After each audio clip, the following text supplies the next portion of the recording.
Assalamualaikum warahmatullahi wabarakatuh. Kali ini kita akan membahas prosedur penyusunan bahan ajar khususnya untuk mata pelajaran Bahasa Indonesia. Mengapa kita perlu mengetahui prosedur penyusunan bahan ajar? Tentu karena hal ini berkaitan dengan pembelajaran yang memiliki tujuan, target, atau sasaran.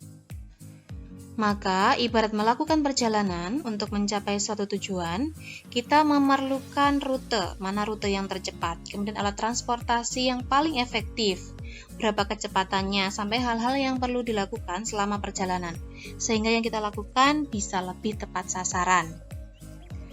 Dengan mengetahui prosedur atau langkah-langkah penyusunan bahan ajar, kita juga akan memiliki gambaran yang utuh tentang hal-hal yang perlu dilakukan selama penyusunan bahan ajar, sehingga kita juga bisa menyiapkan strategi agar proses penyusunan bahan ajar tersebut berjalan lancar dan mencapai tujuan yang diharapkan.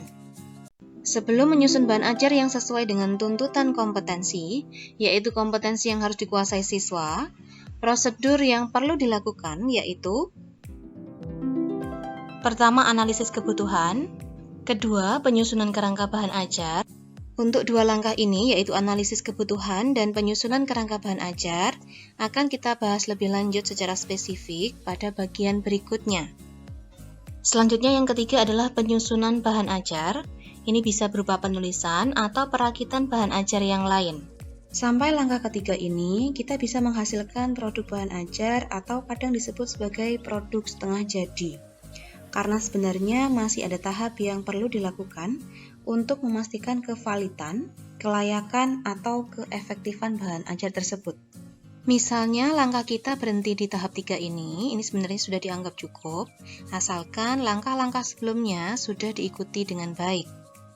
Namun, jika dilanjutkan sampai akhir, tentu itu lebih baik lagi. Jika dilanjutkan, langkah yang perlu dilakukan adalah validasi atau uji kelayakan. Ini langkah keempat dari yang sudah disebutkan sebelumnya. Uji kelayakan atau validasi yaitu penilaian bahan ajar kepada ahli-ahli yang berkompeten di bidang pengembangan dan pembelajaran. Dari tahap validasi ini, harapannya adalah selain mendapatkan skor penilaian, kita juga akan mendapatkan masukan dan saran untuk perbaikan yang kemudian dijadikan sebagai bahan pertimbangan dalam tahap revisi.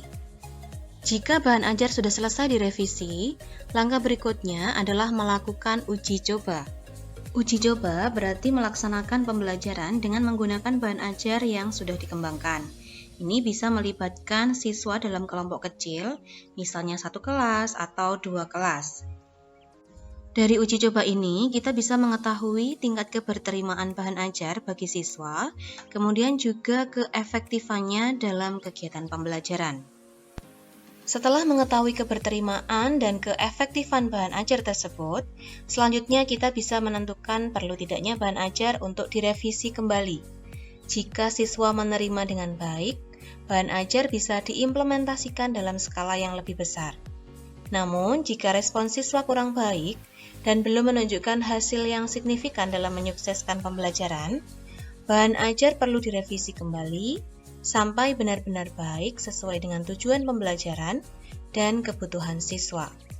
Setelah bahan ajar ini direvisi kembali, berarti kita sudah menghasilkan bahan ajar jadi, bahan ajar yang siap diimplementasikan dalam pembelajaran. Baik, selanjutnya kita akan membahas analisis kebutuhan secara spesifik terlebih dahulu. Analisis kebutuhan merupakan langkah awal dalam penyusunan bahan ajar. Sebelum kita sampai pada tahap pengembangan lebih lanjut, kita memerlukan sejumlah informasi atau data yang berkaitan dengan spesifikasi produk bahan ajar yang diperlukan dalam pembelajaran. Yang jelas, bahan ajar harus disusun sesuai dengan kebutuhan kurikulum atau sesuai dengan isi kurikulum, sehingga harus menyesuaikan dengan KI dan KD. Selain itu juga harus mempertimbangkan kebutuhan siswa. Oleh karena itu, pada tahap ini perlu dilakukan analisis kurikulum, analisis sumber belajar, dan analisis karakteristik siswa. Langkah pertama yang harus dilakukan agar bahan ajar yang kita kembangkan sesuai dengan kurikulum yang berlaku adalah menganalisis KI, KD, dan indikator. KI atau kompetensi inti dan KD atau kompetensi dasar ini sudah tercantum dalam dokumen kurikulum. Sehingga tugas kita sebagai penyusun adalah mempelajari atau mencermati maksud KI dan KD tersebut yang kemudian dikembangkan dalam bentuk indikator-indikator. Kompetensi inti atau yang dalam KTSP disebut sebagai standar kompetensi adalah kebulatan pengetahuan, keterampilan, dan sikap yang diharapkan dicapai oleh siswa. Sedangkan KD atau kompetensi dasar yaitu kompetensi yang juga berupa pengetahuan, keterampilan, serta sikap yang harus dikuasai oleh siswa. Ini merupakan kompetensi minimal yang harus dicapai. Nah, karena sifatnya minimal, berarti penyusun bahan ajar harus dapat menyiasatinya secara benar ketika akan menjabarkan dalam bentuk materi pokok dan pengalaman pembelajaran atau kegiatan pembelajaran. Sementara itu, indikator adalah rumusan kompetensi secara spesifik atau merupakan jabaran dari kompetensi dasar. Setelah merumuskan indikator, langkah berikutnya adalah menentukan materi pokok, yaitu sejumlah informasi yang perlu disusun sedemikian rupa agar siswa menguasai kompetensi yang diharapkan atau yang sudah ditetapkan. Kemudian kita perlu menyusun kegiatan pembelajaran yang perlu dilakukan oleh siswa untuk mencapai kompetensi yang ditentukan. Kegiatan pembelajaran ini harus disusun secara jelas dan operasional sehingga mudah diterapkan dalam kegiatan pembelajaran. Kegiatan pembelajaran juga perlu disusun dengan mempertimbangkan strategi pembelajaran yang cocok, yang menyenangkan dan memberi pengalaman yang berarti bagi siswa. Dengan demikian, kegiatan pembelajaran seperti mengamati, menyampaikan kembali, menelaah, membandingkan, memperagakan, dan kegiatan-kegiatan yang sejenis itu sangat disarankan karena akan memberikan pengalaman yang bermakna bagi siswa. Bahkan, membiasakan siswa untuk memecahkan masalah dalam kehidupan nyata dapat meningkatkan kecakapan hidupnya. Oleh karena itu, kecakapan hidup dan pembelajaran kontekstual harus diperhatikan dalam pengembangan kegiatan pembelajaran. Dan setelah menyusun kegiatan pembelajaran, yang perlu dilakukan adalah menyusun penilaian yang akan digunakan dalam pembelajaran. Sehingga dalam bahan ajar tersebut akan tergambar secara jelas materinya, kegiatan pembelajarannya, sampai bentuk evaluasi atau penilaiannya. Soal latihan ada, sampai pedoman pensyukurannya juga ada. Dengan demikian, bahan ajar ini benar-benar utuh dan siap untuk diimplementasikan dalam pembelajaran. Setelah melakukan analisis kurikulum, langkah selanjutnya adalah menganalisis sumber belajar. Analisis ini dilakukan untuk mengidentifikasi sumber-sumber belajar yang dibutuhkan, yang tersedia, dan yang dapat dimanfaatkan secara mudah. Misalnya, mengidentifikasi sumber belajar dari internet, majalah, wacana lisan di televisi, dan lain-lain. Informasi dari sinilah yang kemudian diolah untuk disajikan dalam bahan ajar.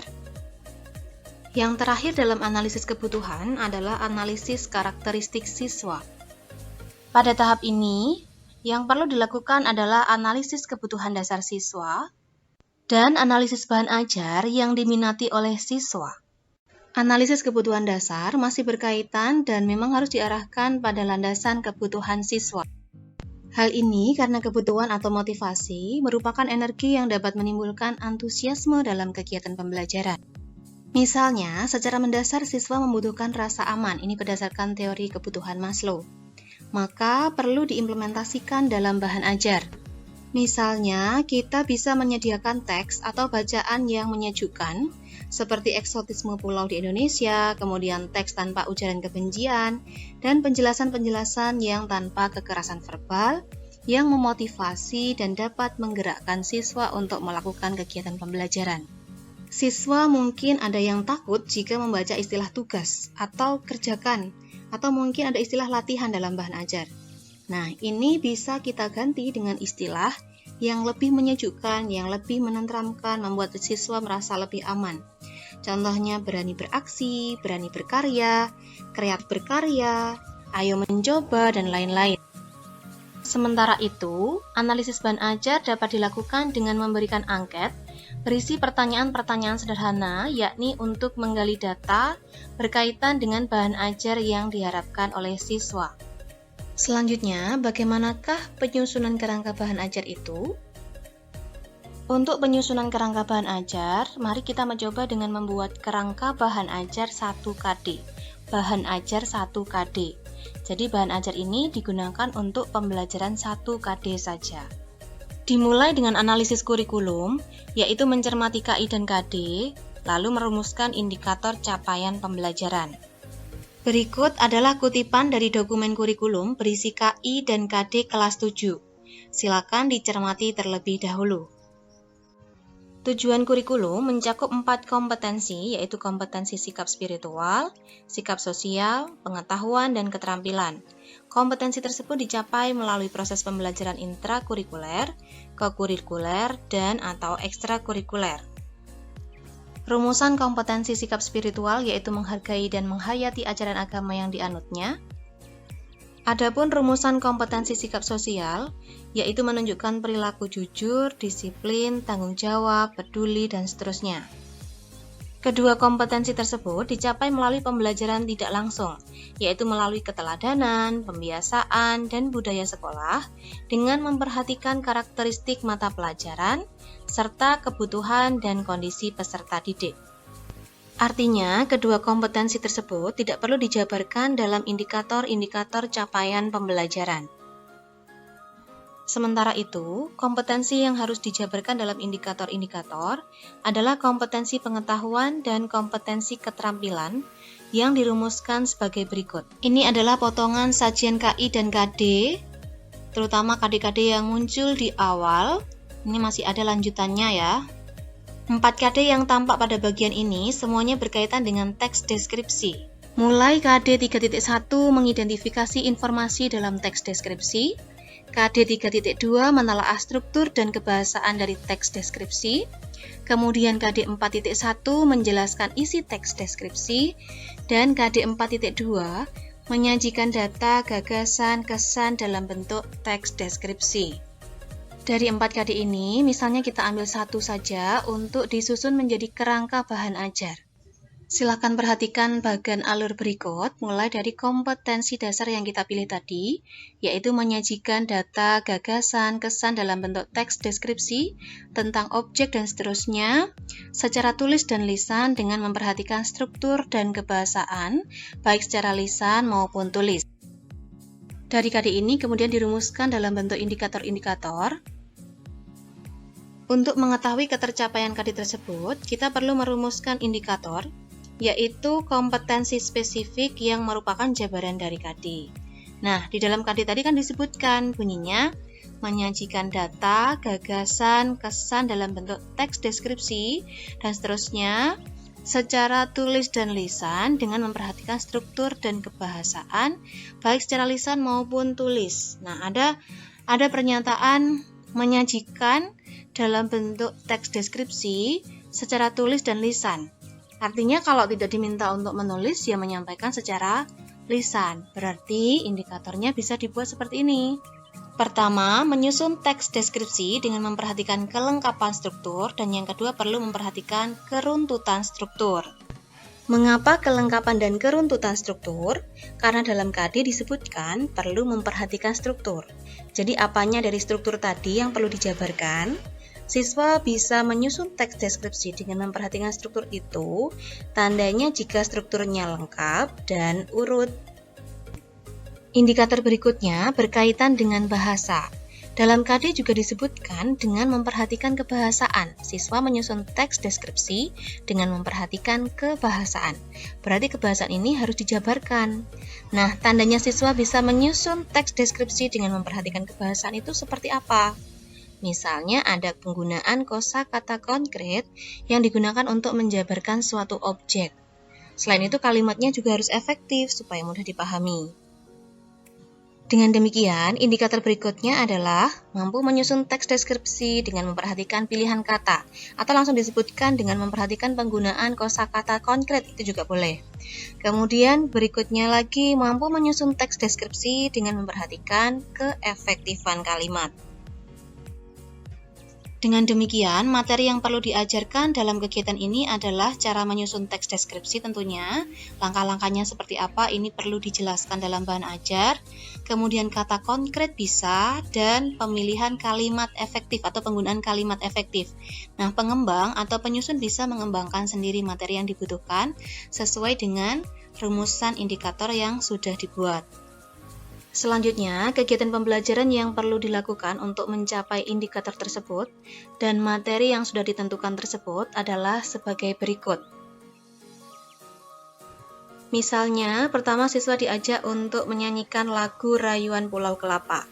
Nah, kenapa lagu ini yang digunakan? Karena lagu ini kan isinya deskripsi alam Indonesia, maka sangat cocok untuk pembelajaran teks deskripsi. Setelah menyanyikan, tentunya ada pembahasan lebih lanjut. Jadi tidak sekadar menyanyikan terus sudah, tapi ada pembahasan lebih lanjut. Apa saja yang dideskripsikan, bagaimana ke alam Indonesia itu disesuaikan dengan topik yang dibahas. Karena topik yang dibahas tentang teks deskripsi ya dikaitkan dengan deskripsi. Selanjutnya, siswa diajak untuk mengamati objek di sekitar tempat tinggal atau sekolah. Ini bisa menyesuaikan. Nah, ini kan pembelajaran yang kontekstual, bisa mengenal alam lebih dekat. Kemudian siswa diminta mengamati, mencermati bagian-bagian dari objek itu, sehingga nanti bisa digunakan sebagai bentuk latihan untuk mendeskripsikan suatu objek secara detail. Karena berbekal dari pengalaman langsung, tentunya lebih mudah dibandingkan yang abstrak. Selanjutnya, siswa diajak untuk berlatih mendeskripsikan setiap bagian objek. Misalnya, siswa baru saja mengamati sebuah pasar yang terletak di sekitar sekolah. Maka yang dideskripsikan bisa mulai tempat parkirnya, kemudian pintu masuk, tempat jual belinya, dagangannya, aktivitas penjual dan pembeli, sampai kondisi tempat pembuangan sampah. Sehingga bisa menggambarkan kondisi dan situasi pasar tersebut secara detail. Nah, setiap bagian ini bisa dideskripsikan dalam satu kalimat yang mudah dulu. Jadi, per bagian itu satu kalimat. Namanya latihan kan dari yang mudah dulu. Nanti kalau sudah bisa kalimat deskriptif, bisa dilanjutkan dengan paragraf deskriptif. Selanjutnya, siswa diajak untuk menulis teks deskripsi secara lengkap, mulai bagian pendahuluan atau identifikasi, kemudian isi atau deskripsi, dan bagian penutup. Lalu, siswa diajak untuk menyunting teks deskripsi yang sudah dibuat, dan yang terakhir melakukan penilaian sejawat. Setelah merumuskan kegiatan pembelajaran, langkah berikutnya adalah menentukan judul bab dalam bahan ajar. Ingat, ini adalah contoh bahan ajar 1 KD, jadi hanya untuk pembelajaran 1 KD. Jadi, judulnya bisa mengacu pada kegiatan pembelajaran yang sudah dirancang sebelumnya, hanya saja redaksinya diubah menjadi lebih menarik, lebih pendek, dan lebih komunikatif. Misalnya, kegiatan pembelajaran menyanyikan lagu Rayuan Pulau Kelapa ini diganti dengan mengenal teks deskripsi dengan menyanyi, sehingga redaksinya menjadi lebih menarik, lebih singkat, lebih memikat, tapi juga masih menggambarkan isi kegiatan pembelajaran. Nah, ini ada rimanya kan? Mengenal teks deskripsi I dengan menyanyi I, ada persamaan bunyi. Misalnya lagi, kegiatan mengamati objek di sekitar tempat tinggal atau sekolah. Ini kalau dibuat judul kan terlalu panjang, sehingga bisa dibuat lebih singkat dan padat menjadi mengamati objek di sekitar. Nah, seperti itu saja sudah cukup. Satu lagi, ini mengacu pada kegiatan pembelajaran yang terakhir, yaitu melakukan penilaian sejawat. Ini bisa kita ganti menilai karya teman. Nah, ini kesannya lebih bersahabat, lebih dialogis, lebih komunikatif, sehingga itu yang bisa digunakan sebagai judul bab. Dan yang terakhir, kita menentukan teknik dan alat evaluasi yang digunakan dalam pembelajaran. Karena kegiatannya adalah menyusun teks deskripsi, berarti tekniknya bisa berupa unjuk kerja, sedangkan alatnya bisa berupa rubrik penilaian menulis teks deskripsi. Yang terakhir, berikut adalah contoh rubrik penilaian menulis teks deskripsi. Rubrik ini dikembangkan berdasarkan analisis KI dan KD dan rumusan indikator yang telah ditetapkan sebelumnya. Ada 3 aspek yang dinilai dalam menulis teks deskripsi, yaitu judul, kemudian kelengkapan dan keruntutan struktur, serta penggunaan bahasa. masing-masing dari aspek ini kemudian dijabarkan dalam kriteria yang lebih rinci. Nah, karena termasuk bagian dari pembelajaran, maka rubrik penilaian juga dicantumkan dalam bahan ajar. Sehingga ketika mengembangkan bahan ajar, kita juga perlu mengembangkan rubrik penilaian. Demikian penjelasan tentang prosedur penyusunan bahan ajar. Terima kasih, semoga bermanfaat.